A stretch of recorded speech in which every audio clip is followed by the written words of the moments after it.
गलत बैठने का अंदाज, क्योंकि आप गैर मामूली अंदाज में बैठे हैं, इसलिए सारा दबाव आपकी रीढ़ की हड्डी पर पड़ता है। इसको दुरुस्त करने के लिए मैं आपके साथ 5 आसान टिप्स शेयर करने जा रहा हूँ। तो पहली टिप यह है कि अपनी बैठने की पोजीशन दुरुस्त करें।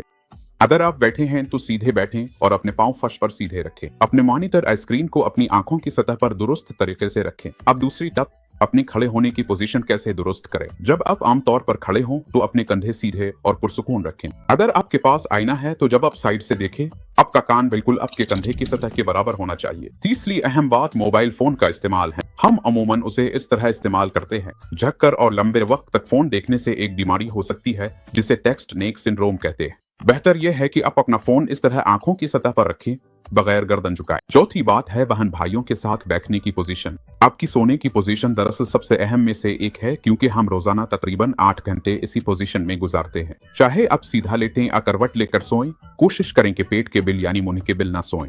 पांचवा अहम मशवरा यह है कि अपने कोर को मजबूत करें। लिनक और पिलास बरेज जैसी वर्जिशें आपके कोर और पेट के पट्टे मजबूत करने में मदद देंगी।